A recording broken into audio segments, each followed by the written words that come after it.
Salut à tous, j'espère que vous allez bien. Donc petite vidéo mise à jour sur le Bitcoin et l'Ethereum. Donc on est en live, on est sur Twitch, il y a le chat qui vous passe le bonsoir, donc n'hésitez pas à nous rejoindre.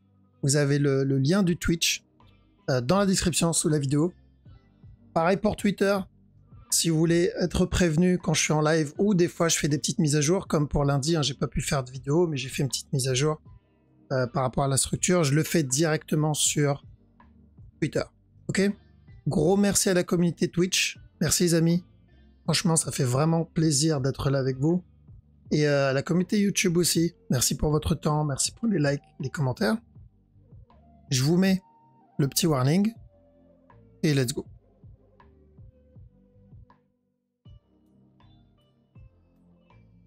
Ok.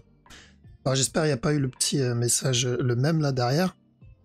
Alors on va commencer avec BTC. Donc Bitcoin, on a eu un petit spike. Donc rapidement sur le long terme, on va commencer on va faire le daily. Alors je vais pas faire le weekly. Pourquoi? Parce que la structure n'a pas changé. Weekly, on est toujours dans la même zone. C'est quoi ça? Ok. Donc on est toujours dans la même zone et on recherche toujours la même chose. Donc daily, on est toujours sur cette tendance, donc cette uptrend. Et l'objectif, c'est de venir terminer le A. D'accord? En daily, on est toujours dans une uptrend, mais gardez bien en tête que une structure, on le dit plusieurs fois, mais je le répète, une structure finit par corriger. C'est pas le mouvement le plus agressif, même si c'est encore haussier. Il va falloir vraiment faire très attention parce que ce mouvement-là, il finira par corriger en daily. D'accord? Maintenant, une correction en daily, donc que ça soit tout de suite ou que ça soit après avoir donné un push d'abord et ensuite corriger. Une correction daily, c'est une opportunité. C'est la prochaine opportunité pour le up. Donc c'est une bonne chose. Maintenant, il faut aussi garder en tête qu'une correction daily, ça met du temps. Ça met beaucoup de temps. Ça met plusieurs mois à corriger. Et c'est pour cette raison, je ne pense pas qu'on aura que le Bitcoin viendra tester les 70 000 avant la fin de l'année. J'espère me tromper, d'accord? Mais si la structure doit corriger, si ce mouvement-là doit corriger en daily, il y a peu de chance. Exemple, ce mouvement-là, ça c'est une structure corrective, ça donne du 4 heures à peu près. 4 heures, elle a mis 63 jours.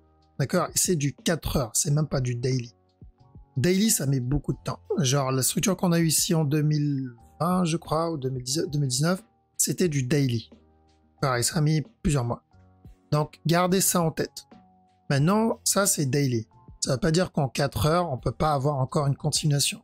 C'est autre chose, c'est une autre structure. En 4 heures, c'est toujours la même direction. Donc on attend la correction minimum de cette impulsion.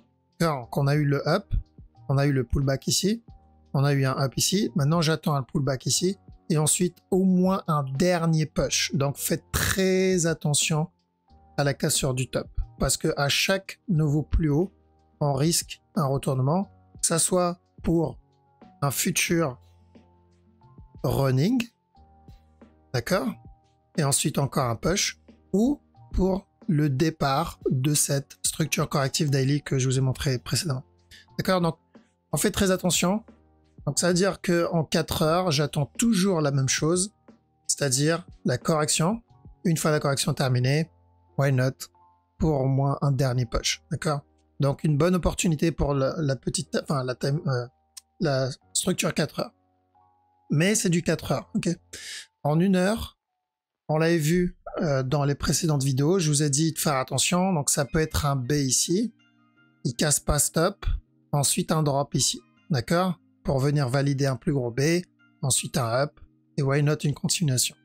S'il vient péter le top, on cherche directement le drop pour un plus gros C. Donc on a eu un mouvement plutôt correctif en interne ici, celui-là. Et ensuite, directement le drop avec un petit sell ici, des petits sell setup ici. À la cassure du bas, la règle est simple. Tant qu'on n'a pas pété ce bas-là, on part pour un regular flat et ensuite un drop. S'il vient péter le bas, très simple, on part pour un running flat et ensuite, why not le drop. Donc, maintenant que le bas est cassé, je ne sais pas si j'ai ma ligne d'ailleurs. Ouais. Maintenant que le bas est cassé, à chaque nouveau plus bas, même s'il continue à push, je cherche de l'achat minimum pour un running. Je vous montre un peu par rapport à une structure précédente qu'on a déjà fait. Rappelez-vous de cette structure ici. On a eu ce drop impulsif, on a eu un up qui n'a pas cassé le top, on a eu un drop ici, et ensuite une correction. À partir de là, d'où la flèche, on a dit de chercher de la vente jusqu'à ce bas-là. Tant que ce bas n'est pas cassé, on cherche un regular flat et ensuite un drop avant la continuation. Donc ça, c'était l'analyse. Sauf qu'il a cassé le bas. Je vais le mettre en jaune. Il est venu casser le bas, ici. Et en cassant le bas, on a dit quoi? On cherche de l'achat aussi, mais pour un running flat, un dernier plus bas et ensuite un push. C'était ça l'analyse. Et on a eu donc la cassure du buy, le buy setup, d'où la flèche. Et au final, on a eu, donc ici on a dit de faire attention au running, on a eu bien plus que nécessaire. On va le trade exactement de la même manière. Donc si je copie ce morceau-là, ici, je vais copier juste ça. Tac, juste là, parce que nous on cherchait un running à l'époque. On va aller en 4 heures parce que c'est la structure au-dessus. Donc nous on cherche la même chose que ça. Tac, donc mon B il est là. Hop, le B il est là. Tac, d'accord. On cherche la même chose. Donc le bas il l'a déjà cassé. Donc ce up, ce bas, cette correction, c'est ce bas et cette correction.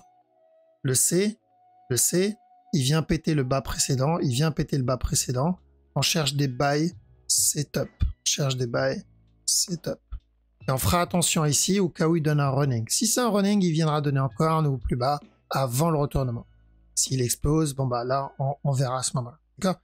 Donc, pas de changement sur la structure. On cherche toujours, là c'est vraiment pour du trading court terme. Donc ça concerne uniquement les personnes qui tradent en petite time frame. Donc en petit time frame, il a donné pas mal de petits setups pour de la vente. Que ça soit ici, ce gros mouvement ici aussi. On a eu des petits buy setup ici. Il y a eu celui-là aussi. Donc, on le trade en interne, mais uniquement en interne. D'accord? Et sur la grosse structure, l'objectif, bien sûr, c'est toujours pareil. Finir cette correction, que ce soit avec un regular ou un running, peu importe. Et ensuite, un buy.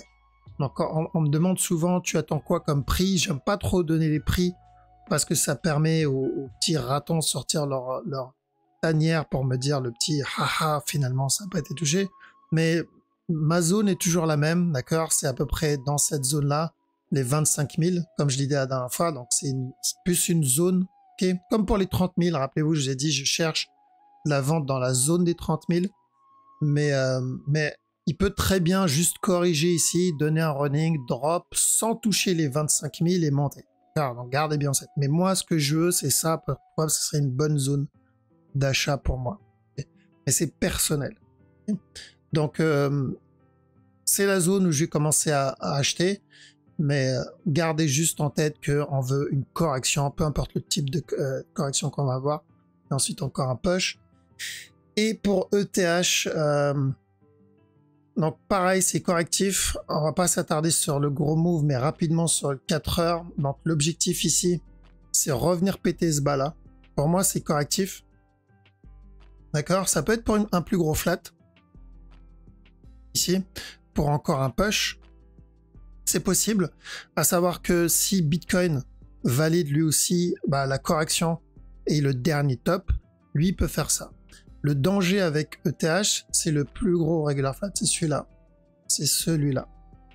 D'accord? Donc faire très attention à ça, parce que s'il valide un regular flat, on peut avoir encore un nouveau plus bas. Maintenant, je n'écarte pas la possibilité d'un futur running, par exemple. D'accord? Mais le but, c'est de rester vigilant et de savoir prendre les TP au bon endroit. Maintenant, sur ce move, je pense pas qu'on l'ait vu dans... Non, j'ai pas fait de vidéo lundi, mais je l'ai vu, je crois, hier avec les élèves en privé. Donc, il y avait la possibilité d'un regular flat ici. Ça comme A, ça comme B, ça comme C. Dans ce cas-là, c'était le drop directement. Et l'autre possibilité, c'était en interne, potentiellement un running ici, donner un dernier plus haut et ensuite le drop. Le problème, c'est que le mouvement qu'il a donné, c'était plutôt correctif. Et il y avait de l'achat, mais on l'a cherché en 15 minutes, pas plus. Car on a dit, ok, on peut chercher de l'achat ici, mais c'est du 15 minutes et on se prépare à prendre des profits dans cette zone. Donc, voilà, c'est pas parce qu'on cherche de l'achat qu'on doit négliger l'autre sens dans la time frame supérieure. Donc, tel quel, c'est toujours... Donc le running, c'est fini, il n'y a pas de running ici. Je partirais plutôt pour un regular flat. Celui-là, d'accord? Donc revenir casser ce bas-là. Est-ce qu'il peut donner un plus gros? Possible, mais je pense qu'on viendra péter le bas. Et voilà, donc ça c'est bon pour ETH. Donc baissier. Ensuite on a BNB. BNB en interne c'est vachement dégueulasse. On s'attendait à ce qu'il casse le bas, je vous l'ai dit. Ce qu'il fait ici c'est correctif. J'attends à de la vente. Donc c'était baissier. Mais le problème c'est comment il va péter le bas. C'était plutôt ça. Et c'était pas tradable en soi. Le gros move aussi, il est pas très propre. Encore, n'oubliez pas que tout ça, ça peut être un regular flat. Alors, il peut très bien donner ça, un peu comme ETH. Et ensuite, le gros buy. Valider ce regular flat n'invalide pas la direction long terme. Je rappelle, long terme, c'est toujours haussier. PNB, on l'avait dit qu'on était en bas. À la cassure du bas, on cherche de l'achat. Maintenant, le problème, c'est comment il monte. S'il donne ça, il y a un drop, donc buy, il faudra faire attention au top. Parce qu'il peut très bien donner d'abord ça et on snap. Donc ça ne change pas la direction. Objectif final sur BNB, c'est revenir péter le top. Donc mon objectif, c'est revenir tester les 700 $ à peu près. Mais ça, c'est en mode investissement. Et en interne, j'attends de voir. Le mouvement est vachement correctif. On peut avoir encore un push, donner un running flat, encore un drop derrière. Petit time frame, je pense pas avoir quelque chose de propre. Baissier, il a terminé un expanding ici. Mais ouais, baissier, le regular flat ici, baissier. Donc, il n'y a pas eu vraiment de buy setup, à part celui-là, mais c'était du 5 minutes. C'était le seul buy que j'avais en petit time frame. Et voilà, on sort au top. Dot, c'est plutôt baissier. Donc ça, on l'a vu hier aussi dans le zoom. C'était de l'achat. Faire attention au top, donc lui aussi, comme pour ETH, ça a été validé. Mais encore une fois, c'est du 15 minutes, ça ne veut pas dire que c'était to the moon, c'était de la petite time frame. Pourquoi? Parce que l'objectif qu'on recherchait, c'était la cassure du bas. Alors, pour rappel, je vous ai dit que c'était baissier. La majorité des altcoins, on était dans le B et qu'on allait entamer le C. Alors, si vous vous rappelez, je vous ai dit ça, c'est un A. J'attends la fin du B et ensuite un C. Donc la majorité valide, ce qui est une bonne chose. Par contre, on n'a pas atteint le bas. Donc, à la cassure du bas, pour moi, c'est une bonne zone d'achat pour beaucoup d'altcoins. Donc, si je pars sur du daily, on va rester sur le 4 heures, mais juste dézoomer parce qu'il y a un petit running qui sera plus clair ici. Donc, je vais chercher de l'achat sur le DOT à la cassure du bas, que ce soit ici ou même s'il vient péter ce bas pour valider, exemple, un running là, d'accord? Ça reste une bonne zone. Si je cumule dans cette zone où j'achète ici en cherchant un buy setup, je veux timer mon point d'entrée, je trade minimum un regular flat. Comme ça. D'accord? Maintenant, s'il vient valider le running flat et qu'il continue à drop, et que je cumule ici, là, je trade plus une structure interne, je trade la structure daily, ce qui est encore mieux. Donc, attention, si j'achète avant la cassure de ce bas, c'est pour le regular flat. Si j'achète à la cassure pour un running, c'est pour un plus gros move. Dans tous les cas, c'est une très bonne zone d'achat. Et c'est pour ça que je dis depuis plusieurs jours, j'attends la cassure du bas, j'attends le C dans les cryptos, dans les altcoins pour commencer à rentrer. Et on n'est pas loin, donc je pense que va se préparer. GLD aussi. Donc on avait dit ici, attention, ça c'est un A, ça c'est un B. Tant qu'on n'a pas pété le bas, j'attends un up et ensuite un drop. Alors, on a bien eu le up ici et on a bien eu le drop ici.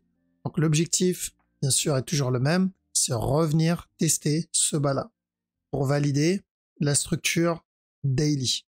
Donc pour ce A ici, ce A là, le B, le C. Et tant qu'on n'a pas pété ce bas-là, why not partir pour un plus gros flat. Exactement comme le DOT. Donc, bonne zone aussi d'achat. En petit time frame, bon, il n'y a pas grand-chose. Ouais, petit time frame, il n'y a pas grand-chose.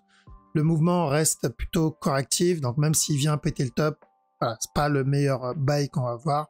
Et mon objectif, c'est péter le bas et cumuler. S'il y a des buy setup, pourquoi pas, mais pour le moment, j'en vois pas. En tout cas, belle structure dans pas mal d'altcoins. 4 heures sur le sol, on invalide. Alors, officiellement, on l'a pas invalidé, mais je pense qu'on va l'invalider.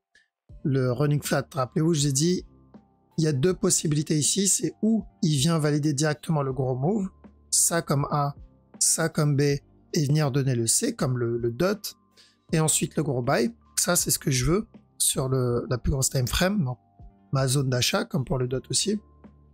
L'autre possibilité, c'est qu'il valide d'abord un running, et ensuite le regular flat avec ma zone d'achat. Vu l'amplitude du move, je pense qu'on va invalider le running flat.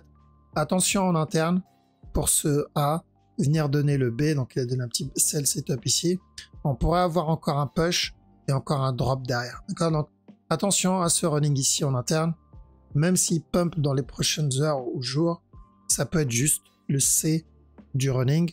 En interne, bon, il a donné la petite correction là et revenir tester le bas. L'objectif long terme, donc comme je l'ai dit, c'est revenir tester ce bas là. Donc il y a encore un peu de marge. Lui aussi, il a donné comme les autres. Par contre, lui, il a pété le bas. Donc VET, on a cassé le bas. On zone de recharge pour moi ici. Et comme pour le dot, même s'il vient valider un running, parce que c'est où un regular flat, A, B, C, buy. On part pour un potentiel régular ou le départ d'une nouvelle structure. Donc ça reste une bonne zone avec un bon TP. Et s'il décide de valider un running flat ici, d'accord, dans ce cas, il va ramper doucement, venir tester ce bas-là avant le retournement. Et ça restera quand même une bonne zone d'achat. Mais sur une time frame supérieure. Donc faites très attention sur ce move à chaque nouveau plus bas. Donc on est dans une zone où c'est une bonne zone pour cumuler, d'accord? Le but c'est de chercher juste le B. Ok, donc altcoin, ça se passe plutôt bien. Je pense que les prochains gros moves, ouais, ça pourrait être les altcoins. Et au moins j'ai la raison derrière sur la structure parce que je rentre pas si j'ai pas une bonne raison. Donc si j'ai une belle structure ici pour de l'achat, ok, je prends. Si j'ai pas de structure pour rentrer, je rentre pas, tant pis s'il part sans moi. Donc VET, pas mal, on a déjà atteint l'objectif parce qu'on avait dit que c'était baissier jusqu'à ce bas là. Et Litecoin, donc Litecoin on cherchait un petit flat en interne, un A, un B, un C. Ensuite terminer le plus gros B avant le drop. Donc ça c'est ce que je voulais. Donc je voulais ça d'abord. Et apparemment il a décidé de faire la grosse structure tout de suite. Donc je pense qu'il part directement pour le A, le B et là le C. Vu l'amplitude du move, il y a de bonnes chances qu'on soit déjà en train d'entamer ce C là. Pas le C terminé, pourquoi pas. Et faire attention au top parce que daily, voire même weekly, non plutôt daily. Daily c'est pas le up le plus agressif. D'accord, ce mouvement là c'est clairement pas le up le plus agressif. Par contre, Litecoin, c'est pour ça il est dans cette liste. C'est parce que la structure weekly est très très bonne. Alors ça pour moi, c'est haussier. Donc tant qu'on n'a pas pété le dernier plus bas, pour moi c'est plutôt de l'achat. Revenir tester le top. Ok. Donc bonne zone pour cumuler. J'aimerais bien qu'il redonne un dernier plus bas et qu'il revienne tester ce bas là parce qu'on l'a pas testé. C'est ça qui m'embête. Donc ce serait parfait qu'il vienne péter ce bas. Mais c'est long terme. Donc pour le moment, on se concentre sur l'interne. Déjà venir valider et terminer son C. Et ensuite, why not revenir casser le top et on fera attention au top. Rien n'empêche de faire du contracting en plus grosse, sur la grosse time frame. Ok, voilà. Donc on a fait le tour sur la crypto. Donc on fait attention sur Bitcoin. Il n'y a pas trop de changements. Donc le changement, ça va être vraiment sur la petite time frame pour ceux qui tradent en petite time frame 15-5 minutes. Attention à un running, tradez-le exactement de la même manière que ce mouvement-là, mais sur une time frame supérieure, tout simplement. Et pour ceux qui attendent la correction en 4 heures, doucement mais sûrement. Vous avez bien vu, ça met du temps. Il y en a qui me disent, ouais, ça fait, t'as dit 25 000. Alors, encore une fois, comme j'ai dit, c'est le prix que j'attends, ça ne veut pas dire qu'on va l'atteindre, mais ça ne veut pas dire qu'on ne va pas l'atteindre. Là, s'il valide le running ici, il peut très bien drop, donner le C, et ensuite c'est bon. On atteint l'objectif, ça peut aller vite. Ok, bon, on attaque le Forex. Donc on va commencer par Aude CHF. Donc Aude CHF, toujours faire attention à ça. On avait dit à chaque nœud plus bas, faire attention au potentiel running ici. problème, c'est qu'il y a ça qui m'embête. Et ce mouvement-là, là. Donc, attention au régular là-dedans. Si j'ai des sell setup, quand il vient péter ce bas, ici, il donne un sell, j'irai juste pour ce running flat. S'il donne plus, pourquoi pas, mais je vise la petite structure parce que c'est pas très propre, on a beaucoup de mouvements agressifs et j'aime pas trop ça. Au GPY, on va partir pour un flat, donc ce A, terminer le B, ensuite venir donner le C. Bien sûr, je ne supprime pas la possibilité d'un plus gros flat ici, mais on va viser doucement le petit move et on verra ensuite pour le plus gros. Même s'il donne ça, attention, on peut très bien avoir encore un push, mais l'idée reste la même. Au USD, attention, plus gros regular flat, on l'a dit, hein, chaque nœud plus haut, on cherche de la vente. Donc chercher des sell setup ici, c'est pas trop mal. Alors, pas terrible, cette structure est toujours dégueulasse. En interne, il a l'air de corriger, qui range ici. Tant qu'il continue à range, on peut avoir encore un autre push. Bon, c'est dégueu, hein, franchement. CHF, JPY, ça c'était baissier, on l'avait vu hier sur le... Donc avec les élèves sur le Zoom, on a dit buy. Casseur du top, on fait attention pour de la vente. Donc objectif, c'est toujours pareil, revenir tester ce bas-là pour un futur regular flat. Le DAX, il est en train de corriger. Tant qu'il corrige comme ça, s'il y a des buy setup, on peut tenter. Jusqu'à ce top, voire même ce top-là, pour le gros running hein, qu'on avait vu avant. DXY, toujours le même regular flat. On avait dit à la cassure du top, on cherche de la vente pour ce regular. Bah, là, c'était pareil, donc regular ici aussi. D'accord. Objectif, c'est prendre ce regular flat 15 minutes pour venir valider le regular flat 1 heure. Euroad, alors qu'est-ce qu'on a sur Euroad? Alors début de fin de structure ici en interne. Donc prochain jour, peut-être même semaine, chercher un buy pour juste un running. S'il donne plus, tant mieux, mais juste viser un running, c'est déjà pas mal. Après un drop, s'il continue, bon, moi, ce sera bonus. J'ai pas de buy setup encore. Il va falloir qu'il continue à corriger dans cette zone-là. Sinon, je rentre pas. Parce qu'il y a toujours le risque d'un running ici. Là. Ah. Mais ouais, buy pour un running flat.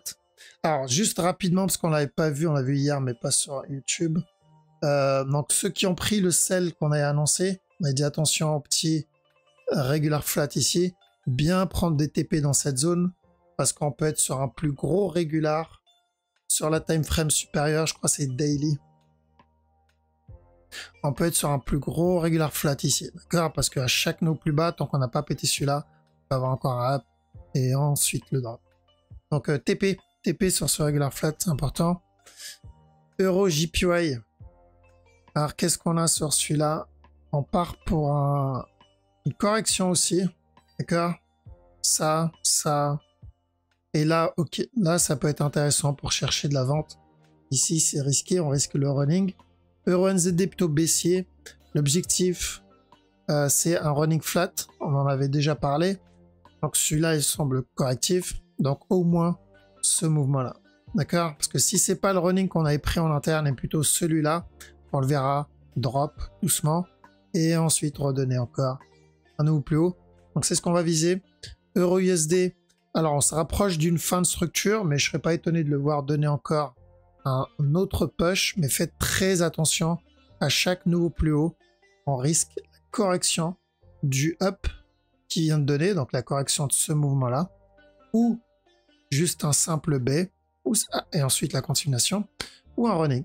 D'accord, on peut très bien obtenir un running flat ici. Donc attention, le up qui donne est très correctif. On perd en momentum dessus, c'est pas les meilleurs buys que vous allez avoir ici. Chaque nœud plus haut, il spike vers le bas, il se retourne. Mais pour le moment, j'ai pas de sell non plus. Il a l'air d'être en train de corriger. On peut avoir ça. Encore un up, donc voilà, c'est pas propre. GBP Oud, running aussi, je sais plus c'était quel paire on avait vu, il y avait un running. Donc c'est à peu près pareil. Attention, on peut avoir ça, mais le but, c'est running là-dedans. On a GBP CAD. Donc GBP CAD, c'est plutôt baissier pour le moment en interne, donc c'est du 15 minutes. S'il continue à range dans cette zone, ça peut être une bonne opportunité pour vendre, bien manager le trade dans la time frame que vous avez pris. GBP, JPY, pourquoi pas chercher donc un drop. Mais attention, j'aimerais bien le voir donner d'abord ça et ensuite ça. Faire un plus gros B. Mais on néglige pas ce running là. Je ne l'oublie pas ce running là. Donc j'ai beaucoup de mouvements agressifs.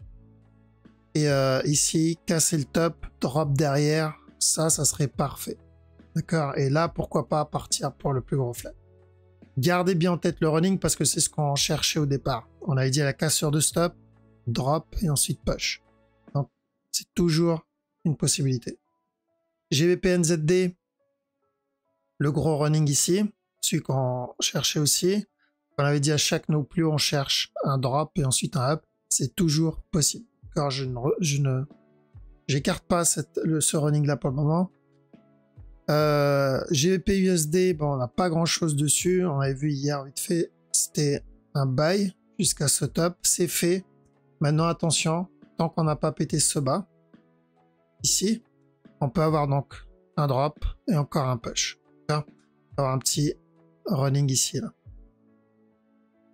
NZD CHF, pas grand chose sur le gros move. Il a donné un petit buy là, un petit sell setup en 5 minutes. Mais j'oublie pas la structure 4 heures. Rappelez-vous, on était en bas, j'ai dit à chaque no plus bas, faites attention au up et ensuite un drop pour ce running. Donc je n'écarte pas le running. Maintenant, s'il casse la trend, il commence à corriger au-dessus.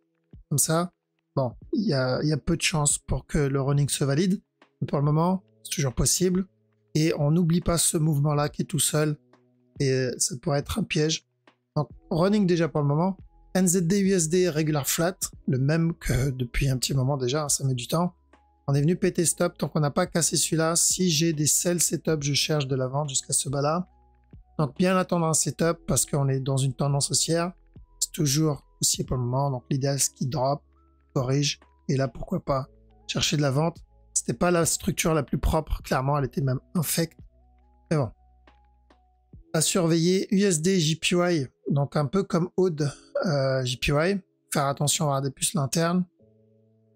Ici, chercher un running, ça comme A, le B, le C, et après pourquoi pas un. Donc au JPY, on cherche un régular et ensuite pourquoi pas de l'achat. Lui, on cherche un running. Donc c'est à peu près, c'est la même direction, mais juste l'autre c'est un régular et l'autre c'est un running flat, mais c'est pareil. USD CAD, il a l'air de corriger ici. Donc on a retracé tout le up qu'il a donné, donc c'est encore baissier.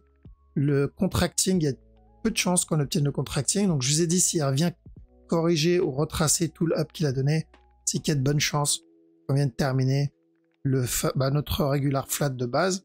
Et ensuite, on continuera à chercher de l'achat. USD JPY, on cherche toujours de la vente aussi. Donc ça, c'est mon A, ça, c'est mon B. Je cherche le C. Car s'il vient péter le top, j'irai pour un running. Mais l'idée, c'est toujours ce fameux C. US Oil. Ok, donc US Oil, on a validé donc, le running ici. Celui-là. Parce qu'il n'a pas corrigé dans cette zone. Il a directement cassé le bas. Si c'est le cas, on a pété la trend dans l'interne. Mais moi, la trend qui est, pour moi, celle qui est plus importante, c'est celle-là. Ça, c'est de l'interne. Ceux qui veulent le prendre en interne, ça va être d'une 1 heure, voire 15 minutes. Il va falloir attendre une correction ici. D'accord? C'est vraiment dangereux. Là, chaque nouveau plus haut qu'il donne, parce qu'il a donné un petit buy setup en 15 minutes, je crois. C'était 15 ou 5. Ah, c'était ça, 15 minutes. Mais à chaque nouveau top qu'il donne, c'est le départ d'une structure qui s'essouffle. Et nous, ce qu'on veut, c'est ça. Donc attention, long terme, bien sûr, US Oil, ça n'a pas changé, la direction. C'est minimum la correction de ce bas-là. D'accord? Et long terme, c'est carrément revenir péter le top weekly, je crois. Ouais, weekly. Donc depuis le bas, on cherche la cassure de stop là, mais il peut très bien d'abord corriger et ensuite venir péter le top. Donc ça va mettre, forcément, ça va mettre du temps. C'est du weekly. Une bougie, c'est une semaine. Le silver, c'est toujours haussier, donc objectif, c'est stop là. Après, en petit time frame. Donc ça, on l'a vu hier aussi pendant le zoom. On a dit casse sur du top, cherche de la vente, je casse ce bas là. C'est toujours pareil. C'est toujours pareil, revenir péter le bas. Et attention, 4 heures, à chaque nouveau plus haut, on risque au moins une grosse correction avant la continuation. Donc il ne faudra pas être surpris par ça. Même chose sur le gold. Donc le gold, on peut avoir un drop ici, mais à chaque nœud plus haut, on risque un drop pour une correction. Mais c'est toujours de l'achat depuis d'ailleurs plusieurs années maintenant. Donc l'objectif, c'est de revenir péter le top. Je crois que c'était une structure weekly. C'est ça. Donc l'objectif, c'est toujours revenir péter le top. Par contre, attention sur le gold. Pardon, attention sur le gold parce que ça, on l'avait dit pour ceux qui me suivent depuis 2018. Non, vous le savez déjà. Mais c'est vraiment une très très mauvaise idée d'acheter le gold à la cassure du top. Pour moi, la cassure du top, ça va engendrer au minimum une grosse structure corrective. Donc, avec un peu de chance, ça peut aller vite, mais ça m'étonnerait. Mais en tout cas, on aura une correction qui va durer bien plus longtemps que ça. Donc, à chaque nœud plus haut, faites attention, parce que oui, on risque une grosse correction ou un gros drop, peu importe, mais mauvais endroit pour acheter. Et la bonne zone, c'était comme ici, bonne zone d'achat pour un régular. Là, il a validé un running. Un contracting, pardon. Et là, c'était la bonne zone aussi. On avait dit à la cassure du bas, c'est plutôt de l'achat pour le gold. Ici, c'est plus de l'achat. On cherchera de la vente dès que le top est cassé. Mais c'est du weekly, hein, donc ça mettra du temps. L'objectif, c'est un gros drop, ou une grosse correction, peu importe. Mais on n'a pas envie d'être à l'achat dans cette zone quand ça va arriver. Donc, faites très attention parce qu'on n'est pas loin de l'objectif final. Et ouais. Ça va faire mal, ça va piquer sur le gold. À savoir que Silver aussi, hein, Silver quand il viendra péter ce top, je serais pas étonné de le voir drop, voire même retester cette zone avant le buy. Clairement pas étonné. Et j'espère d'ailleurs, je croise les doigts parce que ce serait une très bonne zone d'achat. Je préfère d'ailleurs le Silver au gold. Si on remarque bien, la structure du Silver est meilleure que le gold, et surtout le risk reward est meilleur et aussi c'est plus safe. S'il vient de donner un B ici, et ensuite un C, si j'achète le Silver dans les... donc en partant du principe qu'il valide un regular flat, 10-12 $, d'accord, on va dire 12 $, le risk reward est plus intéressant, et même si mon stop il est à 0 $, d'accord, les probabilités que le Silver vaut 0 $, ça reste assez léger. Donc acheter ici avec un stop à 0, je sais que je suis plutôt tranquille. Un stop à 0 sur le gold, ça va être plus compliqué. Donc, je focuserai clairement plus le silver à ce moment-là. Mais bon, là, on parle sur un truc pour plusieurs années. Hein. On va pas le voir arriver demain. Mais faites attention au top, surtout le gold, parce que le gold, on n'est pas loin de ce top-là. Ok? Bon, je passe sur le chat, comme ça, je laisse le chat vous dire au revoir. Hop, voilà. Donc, BTC... toujours structure corrective en 4 heures. À la fin de la correction, on va prendre tranquillement notre peut-être dernier push, au moins revenir tester les 31 000. J'espère que ce sera plus que ça, mais déjà revenir tester le dernier top. Mais on laisse finir la structure 4 heures. En 1 heure, on cherche un running. C'est pour un running. S'il donne plus, tant mieux, mais on va pas faire les gourmands, on va viser d'abord le running flat. Et en plus petit time frame, bon, pour le moment, il n'y a pas grand chose. Ok, bon, je vous laisse ici. Passez une bonne journée ou une bonne soirée. Je vous dis à la prochaine. Ciao.